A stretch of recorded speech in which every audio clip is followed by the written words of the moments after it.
now with Jade's backstory. What I'm thinking of is like possibly like another apprentice to Palpatine as well. That maybe she's like one of those overzealous, didn't quite get the memo that you're supposed to be angry, but not that kind of angry and that kind of bitterness. Palpatine's like, geez, Mara, lighten up. you gotta have hate, but you gotta have fun with it too. You gotta throw a catchphrase out there every so often. Try this one. Unlimited power. All right. Hello there. You found the Lost Holocron, an ancient artifact of lore and legends from a galaxy far, far away. Each transmission of the Lost Holocron, you will join an episodic discussion of media from the Star Wars universe. We will be your guides. Tim. Hi. Kyle. Salve. Scott. Who is me. And Stuart. G'day. We will be covering the material up to and including Chapter 19 of Heir to the Empire. So, Stuart, what happened so far? Okay, so Luke Skywalker and Leia Organa Solo are evading Imperial capture as, unknown to them, Grand Admiral Thrawn has promised them to dark Jedi clone Joruus C'Baoth in exchange for his allegiance. While Leia and Chewbacca have gone to Kashyyyk, Han Solo and Lando Calrissian are broadcasting decoy messages using C-3PO as a voice mimic. They are also trying to contact smuggling lord Talon Karrde in the hopes to extend legitimate business relationships from the New Republic. Luke is ambushed following the call of a mysterious Jedi Master to Jomark by Thrawn. In the escape, his X-Wing fails, leaving him stranded in deep space. While R2-D2 completes repairs on the subspace radio, Luke is hailed by the Wild Karrde. Luke is offered passage by Karrde, however is caught off guard and is knocked unconscious, falling into Karrde's capture. And Kyle, what happened this time? Luke awakens in some kind of barrack dorm on an unfamiliar forest world. He attempts to use his Jedi powers to refresh himself and takes in his surroundings. His attempts are apparently unsuccessful, and he is startled by the presence of Mara Jade, whom he could not sense in the Force. In fact, he can sense nothing at all, and his lightsaber hangs from her hip. She takes him from his holdings across the Forest compound to have another conversation with Karrde about politics, intrigue, and his predicament. Luke learns of the Ysamari and a little of the circumstances of how he came to be, in no small measure due to Jade's influence in the possession of Karrde's group. This interaction does not end with Luke unconscious. He's instead marched icily back to his accommodations by Jade. Is she commonly referred to by her last name, or? I don't know. That's just how I've been conventioning. Most people are mentioned by their last names, but except for like the trio that we're more familiar with, I'll end up calling them Luke and Han and Leia. Just call her MJ. Just MJ. Making sure that Mara is not a title. The Mara. You are on this council, but we do not grant you the rank of Mara.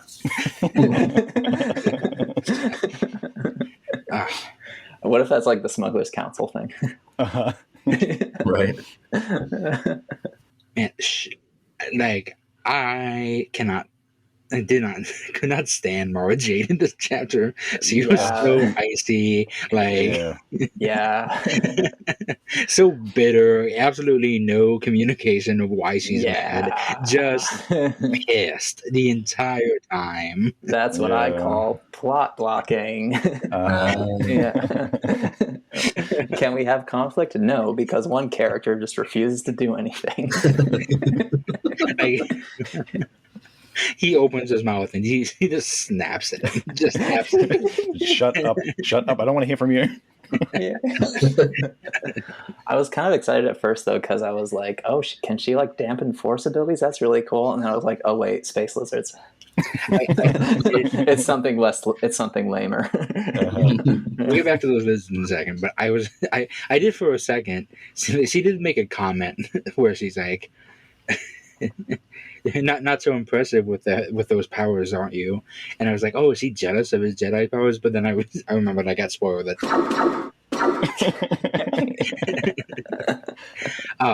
So it's weird that she's like, you're not so special now, are you? It's just like, right. Yeah. Is this the conversation that we want to be? Have we already spoiled it for our listeners?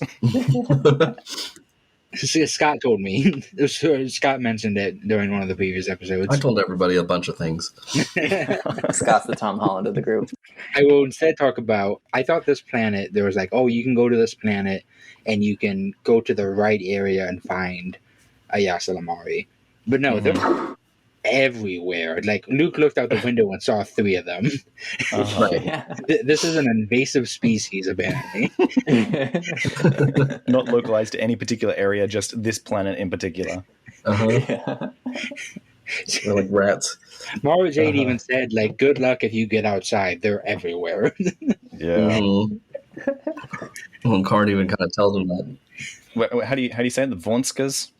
Yeah. Yeah. Those Vonskas are everywhere. So you're blinded by lizards, and then giant cats come to eat you. Right. Yeah. Right.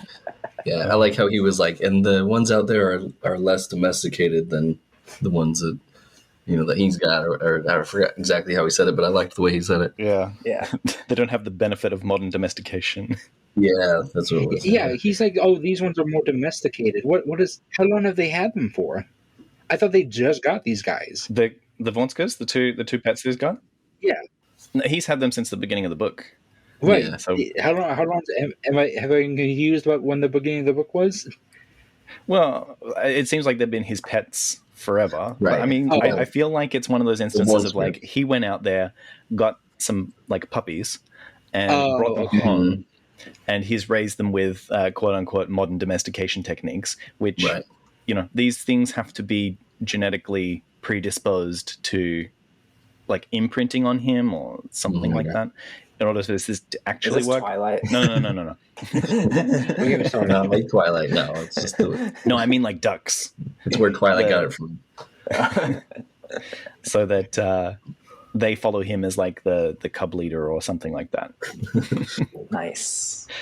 But yeah, it's only like there's very specific animals that you can domesticate because they have to have some sort of predisposition to that kind of thing, which is why we don't ride zebras, we ride horses.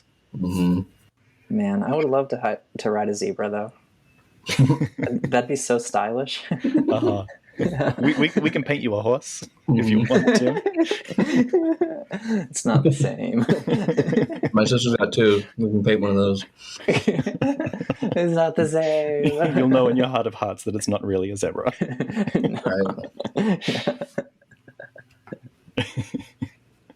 Right. This entire compound seems really nice. Oh yeah, I want to go there. I would love to live here. Yeah. Yeah. Seems pretty. Although it does give me a little bit cult vibes because we talked about C'Baoth being a cult leader. I think I might be primed to see this as like a kind of cult type area. And if you had the choice between C'Baoth's cult and Talon Karrde's cult, which one would you join? A Talon Karrde. Talon Karrde. Easy. Easy. Yeah, no. I feel like I Yeah, it won't have seems really nice. Yeah, he's not like sadistic with his force lightning and He's more like an overbearing boss, while C'Baoth's going to strip you of your identity and possessions. and then electrocute you. Yeah. Yeah. Turn you into a candle. Oof. Yeah. At least with Karrde, you can like achieve something. Mm, Yeah. You Sense can of climb up the identity. ranks. Yeah, you can climb the corporate ladder. Yeah. I really enjoyed how he brought up the conversation circles a lot, and it's clearly this guy clearly grew up in houses that had conversation pits, and I really enjoyed that. We should be in that conversation pits. We should. They're very stylish and comfy. I like those in like traditional Japanese izakaya. They've got these kind of like sunken pits that you sit in for your foods. Like, yeah, I think those things are really really cool. It's great. I like the It's style. awesome. Going back to Mara Jade for a bit. So in the description, when Luke finally sees her and when he wakes up, he says, or the description that we get of her is like vaguely familiar, sitting in a high-backed chair, and she's always been compared to Palpatine up until now. That makes me think like, oh, what if she was Palpatine's daughter or granddaughter, or however many generations removed? She's Rey Skywalker. What if Palpatine had a clone who had a daughter, and this is her? That's like That sounds a little bit too ridiculous for a book. Let's make it into a movie instead. right. I'm reaching here. This might be a too far out there plot. Yeah. Let's make her a nobody instead. That sounds much better. Can you imagine if that's where they got it from? It was just in one of the old books, and they like. I mean, they've recycled a bunch of stuff already. Oh, Yeah. wow. We forgot about Legends. Just like Disney did. Well, so you think that this could be true, that she is some sort of like emperor's descendant? No, because I think I might have missed the one where she's compared to the Emperor. Maybe I was busy at that time.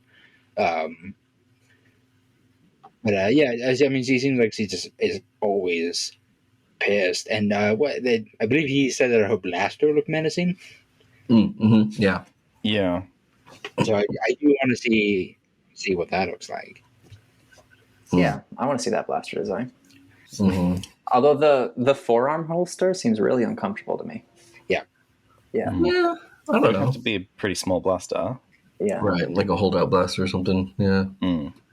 Okay, so like in the previous chapter, I brought up the fact that when Luke turns his like force sensors towards the cockpit, that her bitter hate was compared to that of the Emperor rather than Vader. Okay. Right? And then in this chapter, it says that she was sitting in a high back chair, her arms draped loosely over the arms in a posture that seemed strangely familiar. And so that image really tells me like Palpatine in Return of the Jedi. She's like a lame version. Because Palpatine is angry all the time, but he's like fun about it. Yeah. he has a sense of humor. I once watched Sam Witwer do like a live stream on Twitch playthrough of Force Unleashed. He did it with like the guy who voiced Proxy as well. And that guy was also the sound designer for the game, interestingly enough. But Sam also played Palpatine in that game. He did the voice for him, and he's done it in other stuff. And he said one thing he noticed about Palpatine that he feels like a lot of others don't do is that Palpatine has a sense of humor. And he's kind of like cacklingly evil. Yeah. Like in Return of the Jedi, where he's like, "Oh, I'm afraid your friends won't make it out alive," or something like that. Like he's taunting him. He's all like pity about it. Really having fun with that. Yeah. That role. Yeah. So like Mara Jade is angry but no sense of humor. Yeah. She is a -10 on the charisma. Right. So what I'm thinking of is like, well, if she is a nobody, that for some reason she's possibly like another apprentice to Palpatine as well. That maybe she's like one of those overzealous, didn't quite get the memo that you're supposed to be angry, but not that kind of angry and that kind of bitterness. Palpatine's like, "Geez, Mara, lighten up." You gotta have hate, but you gotta have fun with it too. Otherwise, it's just gonna eat you alive. You're right. You gotta throw a catchphrase out there every so often. Try this one: unlimited power. So yeah, that's where my mind's at now with Jade's backstory. Because this is before Rule of Two was a thing. Oh, Is yeah, it? yeah. Yeah, like canonically. Oh. Really? I mean, like metatextually, before someone was like, "Oh, the Rule of Two is a thing," you know? Huh. Yeah. Okay. Because I mean, that was made explicit by the Phantom Menace. Yeah, right? I think that's the first mention I can recall. Okay. And then beyond that, they would have like Always made it. two there are. Yeah. Yeah. So I could imagine that she was some sort of like secret Sith or secret apprentice or secret something. Like with the Inquisitors, she could be like whatever version of the Inquisitor that this had in mind. Yeah. Like a predecessor to the Inquisitor of some type, like an assassin or something. Yeah. I think I'll be bummed out if it's like Palpatine's clone daughter, whatever. Well, we already know how that feels, so of course we are. The one thing I am sick of in Star Wars is everything leading back to Palpatine. Yeah. Like it will take you a minute, but it goes right back to Palpatine. It typically does, yeah. Which goes to show you just how good of a villain Palpatine is. Yeah. Right. She's his father's brother's nephew's cousin's former roommate. Actually, this is a question. Do they ever mention what Palpatine looks like before the prequel? Oh, Not that I can recall. in this book, because he was just kind of like a vague, like shadowy, cloaked figure for the most part. Yeah. Yeah. Like an old wrinkly dude. I can't recall. Yeah, I don't think so. I don't think anyone bothered to do it until Phantom Menace, honestly. Yeah. Okay, and we're still talking about Mara. Do you think that Luke was trying to impress her with his like, don't, let me guess, you're Mara Jade? And she was like, Karrde already told me that. She mentioned this thing. You're not that funny. You're not that clever. Just shut up and walk with me. I didn't get that impression from him. I thought he was just like, oh, I guess you're Mara Jade, but He's turning on that farm boy charm.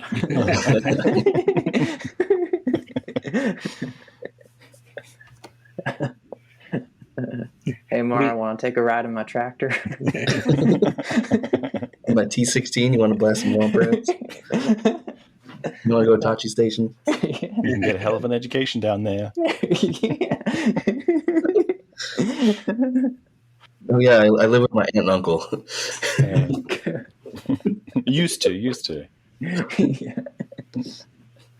But I like that even despite all of this, like all the barriers that she's got up, that Luke's emotional intelligence seems to be like through the roof. Like he just is able to read quite a lot of her, and the fact that like in all that anger, he sees that she's got some sort of like emotional pain that it's trying to cover or something. Luke is pretty good when he gets out of his own head.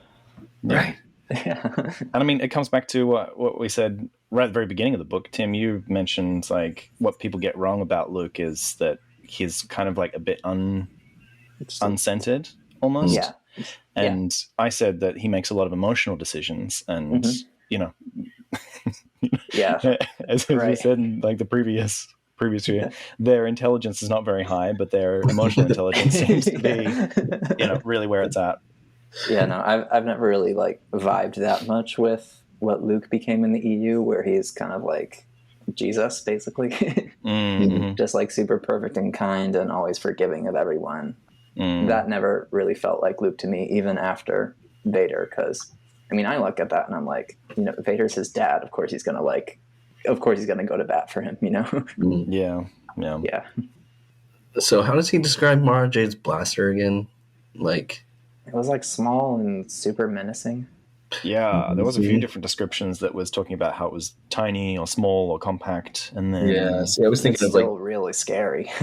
I was thinking of like the DL-21, where it has like those really ugly little fins on the muzzle. I was thinking that. No, it's a little different. It's got like those little fins on the front. Han's one?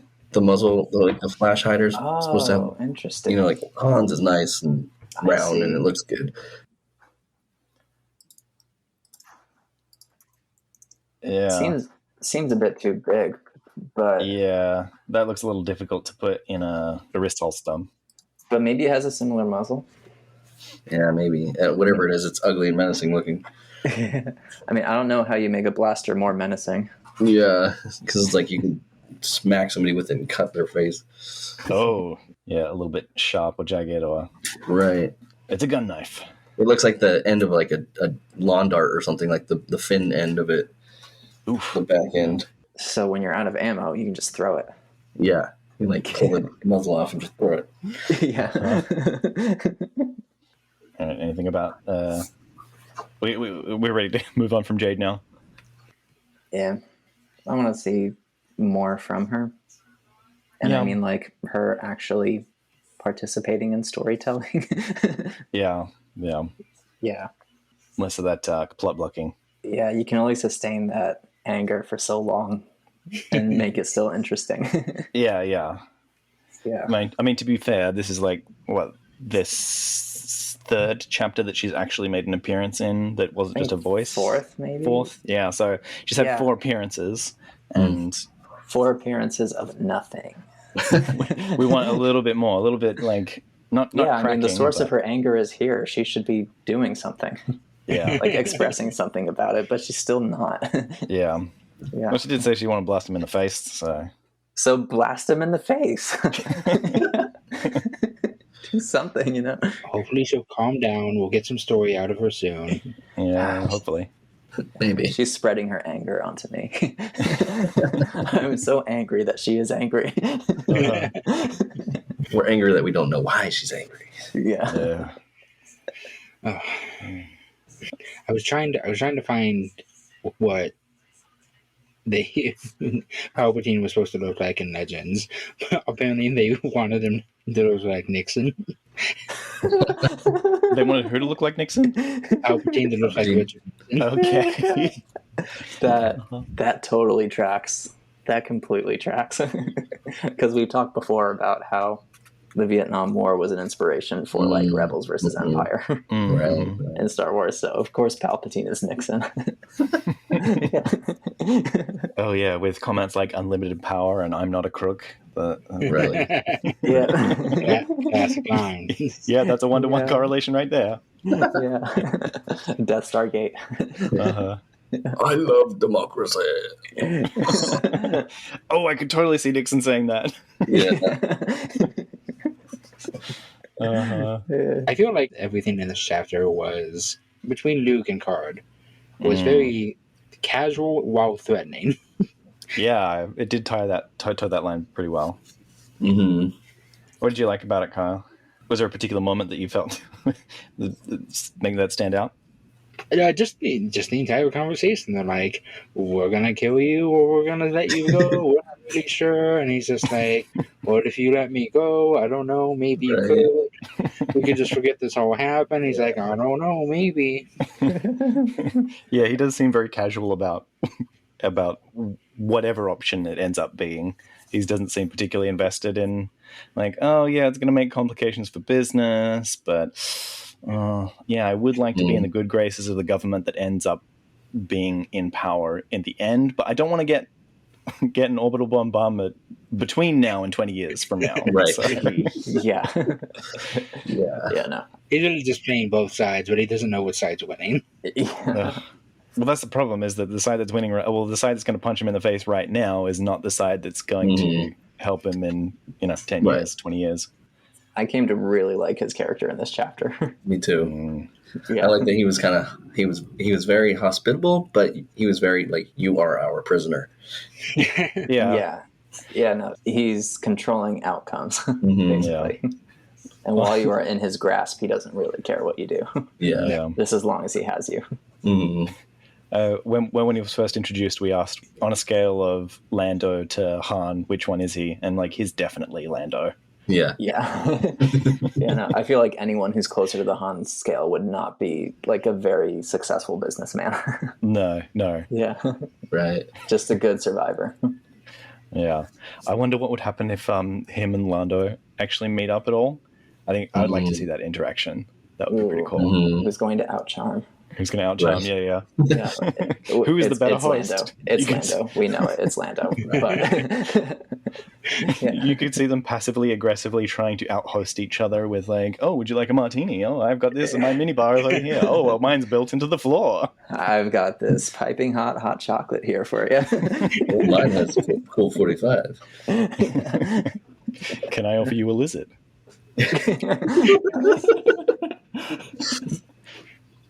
Can I read the description of his great room?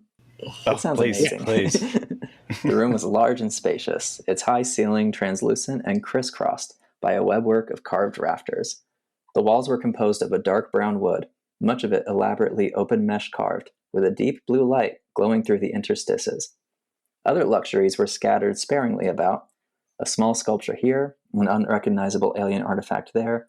Chairs, couches, and large cushions were arranged in well-separated conversation circles, giving a distinctly relaxed, almost informal air to the space. But all of that was secondary, taken in peripherally, or at a later time entirely. For that first astonishing moment, Luke's full attention was fixed solidly on the tree growing through the center of the room. Like, how awesome does that sound? Beautiful. If he wasn't a smuggler, he'd be an interior decorator. Yes. Oh, yeah. It sounds incredible. And I love it, how it's like words like sparingly being used about where things are placed. It's like, Yeah. God, It doesn't it's feel like beautiful. it's quite jammed or... This was probably the first time I wish this had been made into a movie, to be honest, just so I could see that room. Oh, we should jump ahead wish- on that Darth Andrus. What was it? Darth The who? fan film. Yeah. The fan film? Yeah, we should Yeah. jump forward and see like if they actually did any renderings with that. I like how he made a comment about the tree, and he said something like in like the legends that he had heard, like people with trees in the rooms are usually like evil or something like that. I forgot exactly how he said it, but Oh, yeah, about the Tatooine horror tales or whatever. The horror I was stories. kind of like, Well, Luke yeah. knows what a tree is. right, right. I mean, I guess he'd seen pictures of him, like in his horror books as a kid. in his Tashi Station education. Yeah, He's traveled the galaxy quite a lot by now, because this is, what, Well, 5 by now, years yes, but after, 4 years after, so 9 years after he's actually left Yeah. Tatooine. So, I mean, he was on, what was it, Yavin? It was just forests everywhere. I'm pretty sure that when he first was there, he was just walking around, like the first time that I went to America and walked through a supermarket. Like, supermarkets in America are absolutely enormous. And I can imagine Luke having the same feeling of like going out into a forest and be like, oh my God, look at all these trees. There's so much nature everywhere. I remember I took you to a local store and you looked overwhelmed. Yeah. I think in Australia, I recently visited Australia. Compared to Japan, like Australia's pretty big. It's very spacious. There's a lot of choice in my local supermarket here. Like there's not a lot of choice. You got your essentials, and then like some bonus, kind of what they call in Japanese is plus alpha.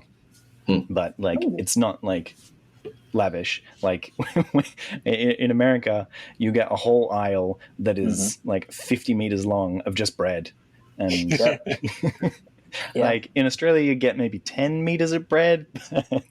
Yeah, we got a lot of bread. You got a lot of bread. Yeah.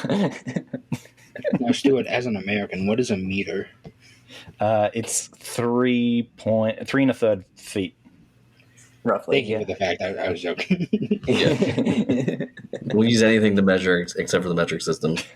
You know, it's 4 lizards or whatever. It's an eighth of a football field. Yeah. So I found this chapter in that fan film, and they did I'm the already best. watching it. They did the best. To be fair, it seems like it was made how many years ago? 10 months. 10 months ago. That's all? I thought it was a lot older than that. I mean, I don't blame them though. That this room sounds like it would take a lot of like resources and design, Yeah. and especially if it's like a one-man operation. I don't know how many are on the team, but I mean, Actually, in the renderings, it's all stone textures, whereas the book it's wooden stuff. So yeah. I guess the stone's a lot easier to do. I mean, this place still looks really nice. A little bit uncomfortable to sit for long periods of time, but Yeah. I would still like to be there. That's another thing I was going to mention. Did he say he was out for 2 weeks? Oh, we don't know. I think it was confirmed how long. He was like maybe a couple days. He said he could tell how long he was passed out by how dry his mouth was. And it was either 2 days, 2 weeks. And that means somebody was feeding him. I think he said it was a couple days. He could tell us in a few days. Yeah, he said it was a couple days. Okay. I think at the end of the chapter as well, he says that you've been living in that flight suit for a week. Yeah, right? Yeah, somewhere around there. So Gross. Oh, okay. which, if we go back, Luke, when he wakes up, he's smug and he's like, "I bet he's not expecting me to wake up so soon." But it's been a Right. whole week. He's so smug and he's just and then that reminds me of, like, I didn't pick it up on my first reading, but the second reading, it said that he tried for a bit to clear the toxins from his thing, and nothing seemed to happen. And then he fell asleep. Like somewhere in there, he fell asleep. That's how I like that too. Yeah. that's how the average human does it. Yeah, the first time I was like, okay, well, it's just taking some time. It's just the way that the Jedi techniques work. But then I realized that it was trying to tell us that none of his Force abilities were working. And so when I read that the second time, I was like, oh, Luke's a little bit inattentive and unaware or something. Yeah, it seems like he's a little cocky. He's like, oh yeah, I'm waking up faster because I'm a Jedi. And then he gets spooked by some woman who's right next to him. He doesn't even know. It was nice to see that cocky Luke again for a bit. Yeah, it was really nice. Which I did mention before. Like, is Luke actually an inattentive person? I could totally see him with ADHD. Oh yeah, me too. Yeah, he like screams it. Yeah. Yeah, I mean, he learns how to be a Jedi so fast because he's ultra attentive, which is his high. No, he doesn't. He couldn't even do like 2 weeks of training with Yoda. Well, no, but afterwards, he becomes some power. Right, his hyper focus kicked in after. Yeah, his hyper focus kicked in. Right. Yeah. Maybe he found some space Adderall. Yeah. Maybe he found a different space lizard to make him hyper attentive.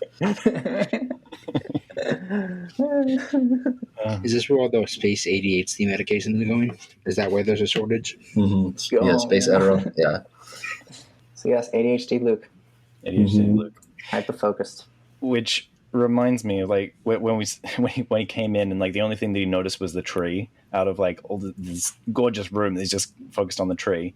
That one of the things that I learned when I became a teacher, working with kids, is that you have to learn not to focus on the thing that's happening in that moment, because that's when kids disappear or take advantage of you. fall off stuff or something. So you can't be distracted by the loud kid that's like running around in front of you. You have to be able to like tune that out and look at everything around. And I feel like that's one part of Luke's like military or Jedi training that like just didn't stick, was that yes, there's big explosions happening over there, but like you've also got a TIE fighter on your tail that you have to kind of like tune into, and don't be taken in by this big tree in front of you, even though you're from a desert planet, because like you don't know who's going to kill you in this room, and we're pretty sure that both of these Vonskas are looking at you like a piece of meat. Right. Not to mention he missed the Asala Mary. Yeah, it's a pretty big Didn't even miss. notice that. Yeah. Well, he's basically cut off from the Force right now, so it's like me off my ADHD meds because of the shortage. yeah. Normally he'd probably using the Force to like basically it'd be like Force Adderall. Now he's just like, whoa, what's that shiny object? Ooh, what's that thing? What's that thing? Yeah. That reminds me when Mara Jade says that the Yaosala Mary are the reason why he doesn't have the Force power. He's like, I don't believe you. He's like, something else, and you're lying about the space lizards. He's like, well, Obi-Wan and Yoda never told me about those, so that they must not be real. I mean, to be fair, though, if you're told the Force is like connected through everything or connects you to everything, then like the thought of something that's not sounds pretty wild and ridiculous. And it's why I don't like them. But hey, that's another conversation. Yeah. I would actually like to get back to that conversation at some point, because I do feel like more stuff in the Star Wars universe should be Force sensitive, because like just imagine, of all the variety of creatures on Earth, that not all of them are photoreceptive, not all of them are like audioceptive, not all of them like we don't even have a sense of like electromagnetic fields, which is common in fish and insects as well. Right. That like birds sense the polarity of the Earth as well, and use that to navigate. So there is like there's information out there that once you start tapping into it, it's a way to navigate the world. And so I feel like actually there should be, I mean, the force bubble thing, okay, right, but what the Vonskas are of using the force to find their prey, just like Luke is using it as a crutch to like feel his surroundings. That like in nature that should come up a lot more often. I feel. I agree. Yeah. But yeah, I can see how the force bubble lizard is like a step too far. It feels very anti-Star Wars to me. Especially for a life form that should be a part or contributing to the Force, right? Yeah. So it's like, if you kill a calamari, does the Force notice it? There you go. Oh wait, what do they call those things? So the Buddhist ponderings. You're right. I guess in that case, very lucky that the humanoid species have the most control over the Force. Can you imagine if there's just like a buffalo out there that's just hucking rocks with just absolutely throwing rocks at all enemies. Oh my god, that is so scary. Or if it's not a buffalo, but something like really small, like a mouse or a praying mantis or something, because size just can't. It's all about mine. Oh my god. Nerves have the power to convince you that you don't want to eat them. They taste really bad. Well, some animals do that with like bright colors and stuff too. But Yeah. No. Maybe that force aptitude was an evolutionary advantage. I'm thinking it probably was at some point, but it just seems weird. Yeah. So. Yeah. Thumbs down on the Salamiri for me. I mean, I like that they're lizards, but I just don't like what they do. Yeah. I'm still lukewarm on them, but yeah, it's not like. I mean, we need MacGuffins for our story, so Right. It is acceptable. It's a very good MacGuffin. I like the role that it plays in the plot, but it's just, I don't know. I do like seeing Luke stripped down like this. Yeah. Yeah. No lightsaber, no force. Yeah. Yeah. That's a very good lesson to learn. He seems very like crippled or neutered almost, you know. He's like, oh, now what do I do? Yeah. Right. Yeah. It's like he never learned like hand-to-hand combat or you know, I mean, he's a good pilot. He had to have. Yeah. Yeah. And it's like he seems like he would have learned how to do a lot of conventional, you know, like how to fix things and how to, he should have learned how to like MacGyver a lot of different things, right? Yeah. But at the same time, like it's also like 2 or 3 years between A New Hope and Empire Strikes Back. That's true. And he was mainly like with the rebellion that time. And as we can see in Empire Strikes Back, like his force abilities aren't that great. Yeah. Well, yeah. Not by that point, but so he has plenty of skills in other areas from his time with the rebellion. Yeah. So yeah, but it's fun to see him return to that. Yeah. So I'll give the Salamiri that. He's the farm boy again. Yeah. I wonder if his like budding force powers came into play in those like interstitial. What was it, 4 years? 2 or 3, something like that. I think it's 3. Yeah. Yeah. That I mean, you know, new canon being what it is, like it's a little bit harder to imagine, but like him being like almost like the son of a legend in that time, like nobody knew what force stuff was. Yeah. That it was all just like whisperings and whatnot. It was like it's all hokey religions. Yeah. Yeah. But like people just come up to you and are like, you know, I heard Jedi could do this. Have you ever tried doing that? And they're like, oh, I didn't know. Like, let me try and do that stuff. And like, just there's somebody walking up to him in the street and be like, hey, make me fly. Yeah. I imagine the rebels pulling all kinds of tricks on Luke. Look at that. He's not very like worldly either, so that would work in two ways. Yeah. It's like, quick, grab a lizard and then throw something at him. How many fingers do I have up behind my back? Yeah. You know, actually, last week I made a joke about do you think Luke has ever seen a vacuum? Do you think with his ability of the Force, do you think he's kind of got complacent with his powers? Do you think he does things unnecessarily with the Force? Like household chores and things. Yeah, do you think he doesn't feel like throwing away something in the trash can? He just I would. I totally would. Yeah, I would. Yeah, totally. Yeah. I would. I could be like putting the dishes away right now. Just sitting from my chair. Uh-huh. I totally would do that. Yeah, no. I was like, No. yeah, I would totally do that. I gotta watch season 2 of The Mandalorian. And I guess I gotta ignore Boba Fett or something like that. Yes, apparently you have to watch the last half of the Book of Boba Fett. Yeah, the last 3 episodes. Yeah. Yeah. Which is a shame because We're off topic. I love Timothy Oliphant. me too. Oh yeah, he was definitely good in that. Yeah, he's great. So, what do you guys think of Frothly style haircut is? I don't know. I don't know why. When I read that, I was like, makes me hungry. Is it like this? Is it like this? Scott, this is an audio medium. You're gonna have to describe that for our Right. listeners. It's like this. Scott's taking his shirt off and showing his chest hair for some reason. Scott is wearing a shirt of Luke Skywalker, and his hair is flowing, and that is what he's trying to say. Oh, is it? It's his 1977 haircut. If that helps the audience at all. But no, there's like that one henchman, Chin, and Luke mentions a Frothly style haircut, and I kind of imagine the current broccoli style haircut.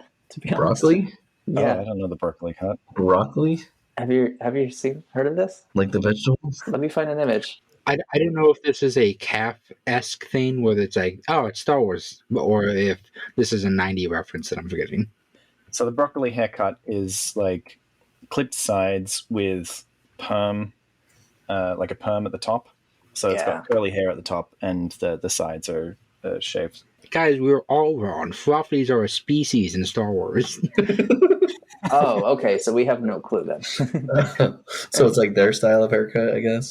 So then, what is a Frothly haircut? Yeah. So what I had in mind was that frothy. Frothly, broccoli with an F. I had like a cappuccino in mind, like the froth of a cappuccino. So it would be like Oh, kind of right, and a frothy. bit fluffy and like straight up. But this says prominent hair spurs. Prominent hair spurs. What are hair spurs? What is that? Isn't it obvious, Tim? I'm guessing a little like what's a spur?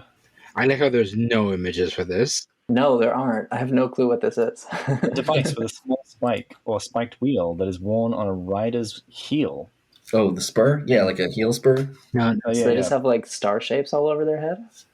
Well, I'm guessing it's a little bit like a porcupine that's got those kind of like spines, kind of. Like a hedgehog. Or an echidna for the Australians. Yeah. is it kind of supposed to be like that punk style where it's like, choo, choo, choo, like the guy from the Butterfly Effect? Like a spiked mohawk or something. Yeah, Yeah, is that's that my what they're best trying to get guess. us? Yes. Man, I feel like you just can't drop terms like that when we don't understand. Yeah. I mean, like, Salamander was good because, like, it makes you think of a salamander. And I feel like there's been a few other ones that kind of, like, it evokes a certain feeling that you're like, oh, I can kind of picture that. This one says nothing. But, yeah, apart from, like, the froth of a cappuccino or something, that's the only image that I have. Or broccoli. What do they call it? The flow top? Is it flow top is the... Nah, it's the broccoli cut. No. The float top, is that the style that was popular with black people in the 90s? What's it? I'm not A familiar flat with top? A flat top. Flat top. Oh, yeah, I've heard that one. Mm. Yeah. So I imagine that it would be like a flat top, but it's kind of got some sort of highlights or something to make it look like a cappuccino. and when they look down, you can see the cappuccino art at the top of the head. Hey. Scott, what do you imagine? We have broccoli cappuccino punk hairstyle. Yeah. What does frothly hairstyle say to you, Scott? And don't worry, if people who are listening to this, we're going to each put a personal image of what we think the hair looks like into the A frothy style haircut. I'm thinking maybe like I don't know, like Marge Simpson. Hey. Nice. That's a good one. So I just kind of like fixated on that and was like, what? Yeah. I mean, that's an issue that I have with some of the new canon books as well, is like mentioning things that don't have a very clear image to them unless you want to sit with a book and the Wikipedia page open at the same time. Maybe Star Wars just isn't meant to be books. Maybe I wonder we just missed it. What this isn't the first Star Wars book. What if Frothlys have been very well documented and we're just not paying attention? We're just bad Star Wars fans. Well, I'm very glad to say that the Wikipedia article is, confirms that that's not the case. Yeah, that's fair. So there was one thing Talon Karrde said that I really liked. It reminded me of something Stuart brought up like way back in his first chapter, where he mentioned like the value of secrets in this and like trading secrets. And that just reminded me of when you were talking about the value of non-monetary things and how Karrde seems to have an appreciation for that. I do feel like he's a little bit like controlling. I feel like he has his finger in a lot of honeypots. Whoa, his fingers in a lot of honeypots. What is the right saying? It doesn't seem very sanitary. But like, he seems like a little bit of a micromanager almost, and I feel like he has to do that in order to account for what his secrets are, how much are they worth to other people, and yeah, that we're a family here, but I am also the godfather kind of feeling I get from yes. that. Yeah, he is a small business owner. Yeah. There's one thing I wanted to talk about was Luke realizes when he's talking to Karrde, he's like, "Oh, you had to sell Mary on the ship when you captured, basically when you captured me." And Karrde was like, "Oh yes, that was purely by chance." And he looks over at Marge and he's like, "Well, perhaps not."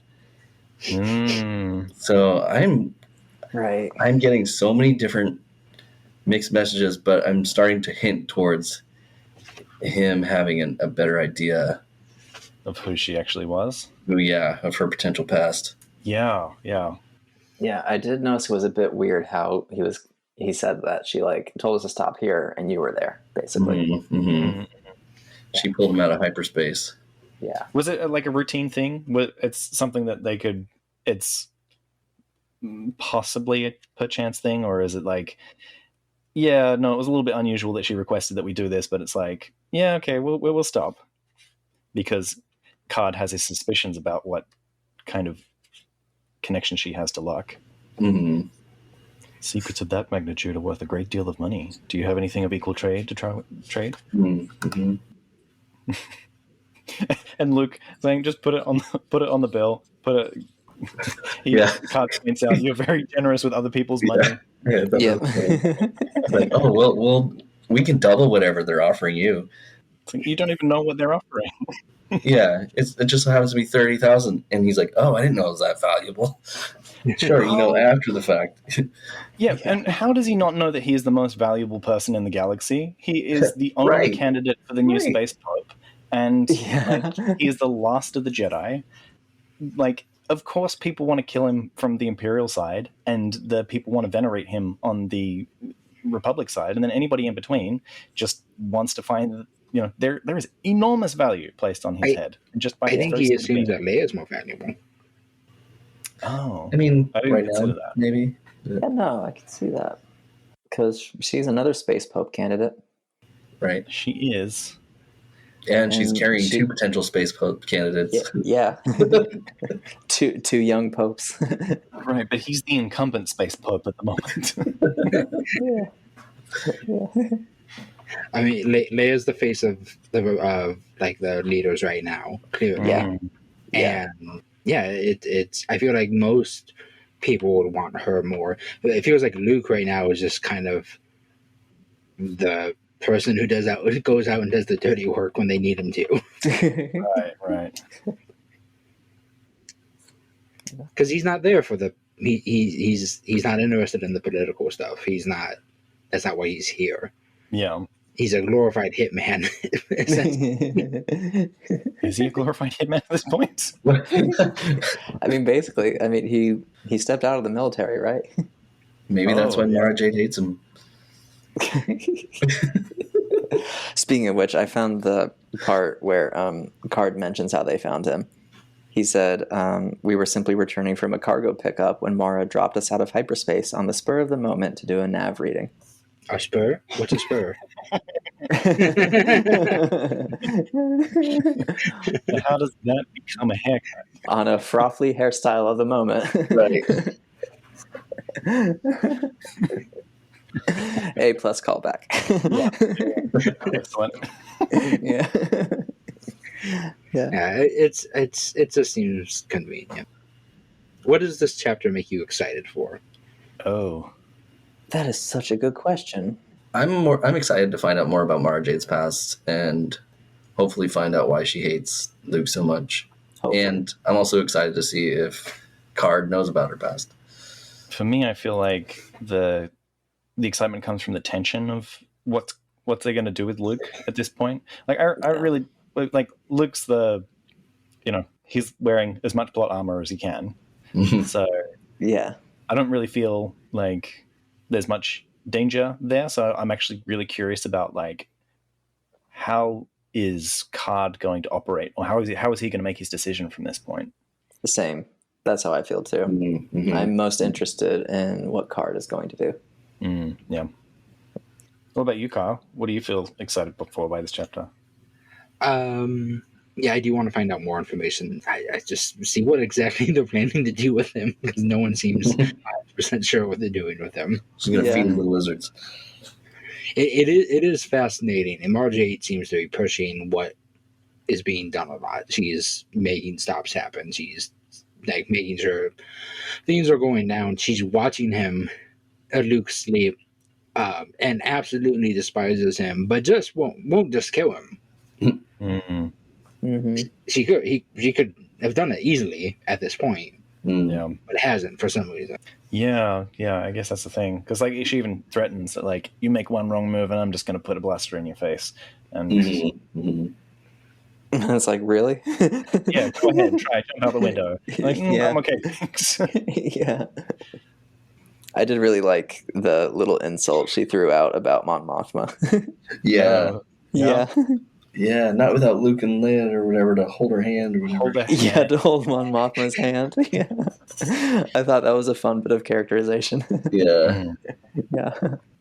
But interesting to see what how she's been characterized from like an Imperial standpoint of like, Yeah. Mm-hmm. She was an Imperial senator that defected, and people think that she's not very competent, and she's only had success because other military positions have been holding it. And I guess that's a way to delegitimize the government as well, because they are only a bunch of brutes that came in and blew up the government and killed millions of people, and they just want to make a new military junta that's controlling the galaxy because their politicians is just a airy fairy little lady that can't run anything.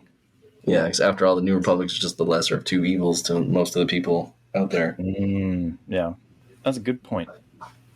Yep. All right, anything else from anybody? I like finally seeing stuff with Karrde.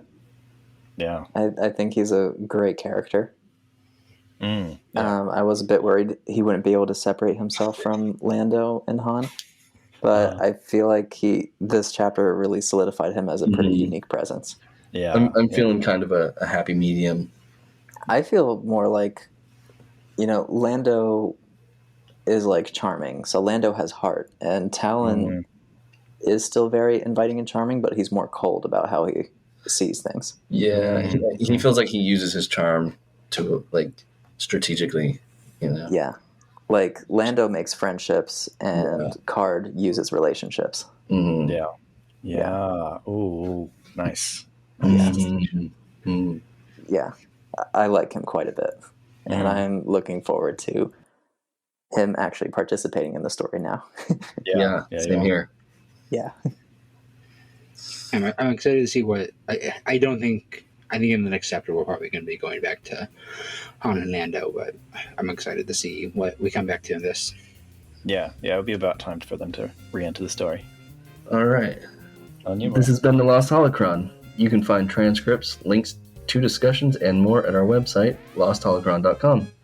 While you are there, you can learn how you can support the creation of future episodes. Read on, and we'll be waiting for you in the next transmission. We would be honored if you would join us.